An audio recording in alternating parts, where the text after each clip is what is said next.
Inay Miggy Vlog!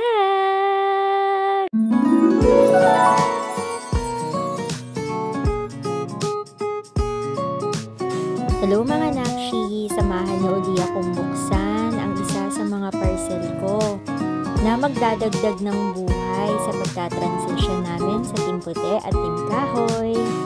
Bumili nga pala ako ng kortina kasi karamihan ng mga kortina ko is para dun sa dati naming team na Team Gray, Black and White.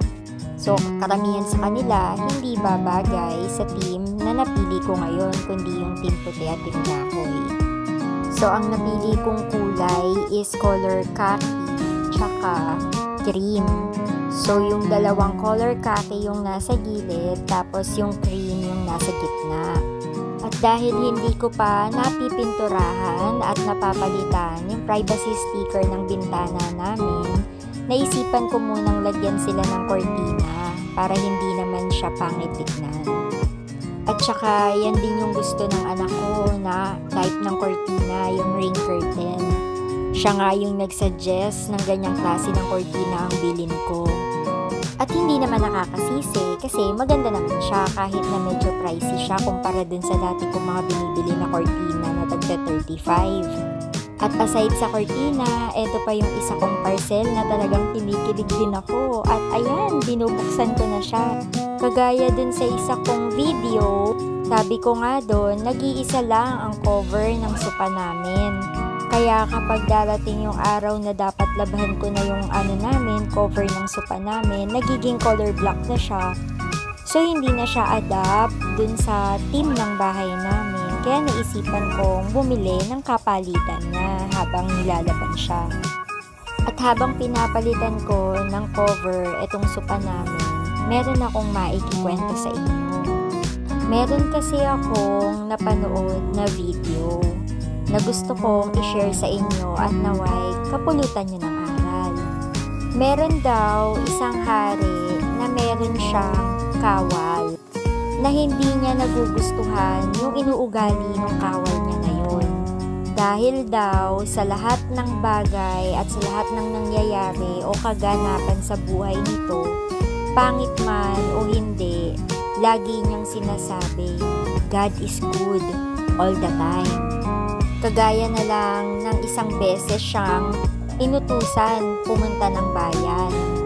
At sa hindi inaasahang pagkakataon, napahamak yung kawal. Ninakawan siya at binugbog. Sinaktan siya ng mga masasamang tao. Pero gayon pa man, nung makabalik siya ng palasyo, ang nasambit niya lang sa hari, God is good all the time. At meron pa nga daw itong isang pagkakataon na nag-e-ensayo siya at hindi sinasadya, tinamaan siya ng kanyang espada at dahil doon, nasugatan siya sa mukha niya.